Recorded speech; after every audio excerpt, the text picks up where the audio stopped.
ভিডিওটিতে ক্লিক করার জন্য আপনাদেরকে জানাই অসংখ্য ধন্যবাদ। আপনারা দেখছেন আপনাদের প্রিয় YouTube channel West Bengal DSLR. ইতিমধ্যেই এসএসসি চাকরি প্রার্থী যাদের 26,000 চাকরি বাতিল হয়ে গেছে, সেই নিয়ে কিন্তু শুভেন্দু অধিকারী তাজা খবর দিল।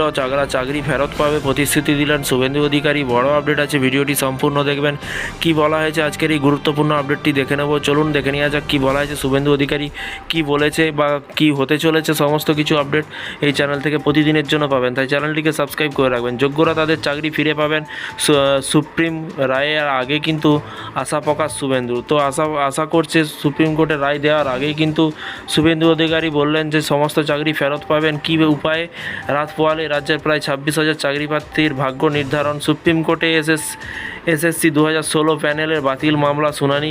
কী নির্দেশ দেবে দেশের সর্বোচ্চ আদালত, সেই দিকে তাকিয়ে অপেক্ষায় চাকরি প্রার্থীরা। তবে আগের রাতেই যোগ্য প্রার্থীদের হয়ে কিন্তু সওয়াল করেন রাজ্যের বিরোধী দলনেতা শুভেন্দু অধিকারী।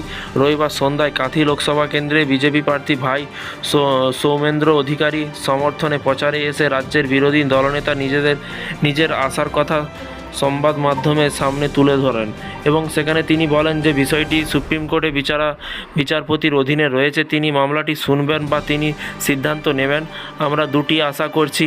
শুভেন্দু জানান যে একটি হলো অতিরিক্ত শূন্যপদ যারা তৈরি করেছে মুখ্যমন্ত্রী মমতা বন্দ্যোপাধ্যায়ের নির্দেশে সরকার তাদের বিরুদ্ধে কড়া ব্যবস্থা নেবে উচ্চ আদালত।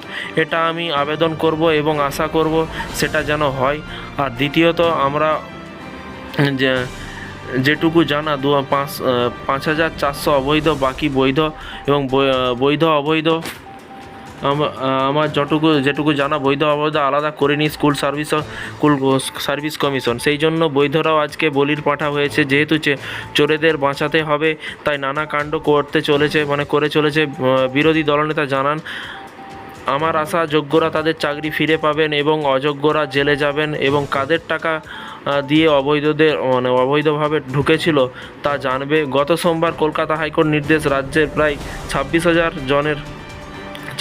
জনের কিন্তু চাকরি বাতিল করে দেওয়া হয়। 2016 সালে স্কুল সার্ভিস কমিশনের মাধ্যমে নিয়োগের পুরো প্যানেল বাতিল করার সিদ্ধান্ত নেওয়া হয়। এই রায়ের পরে কিন্তু গোটা রাজ্য জুড়ে আলোচনা শুরু হয় এসএসসি প্যানেলের বাতিল নিয়ে। বিষয়টি নিয়ে রাজ্য সরকারের দিকেই কিন্তু অভিযোগের আঙুল তুলছে বিরোধীরা। যদিও এই রায়ের বিরোধিতা করা হয়েছে রাজ্যের তরফে, এমনকি এই রায়ের বিরুদ্ধে কিন্তু বিজেপি ষড়যন্ত্রের অভিযোগও কিন্তু তুলছেন তৃণমূল নেতৃত্ব। রায় বের হওয়ার আগে কিন্তু সপ্তাহে শুভেন্দু অধিকারী জানিয়েছিলেন রাজ্যের একটি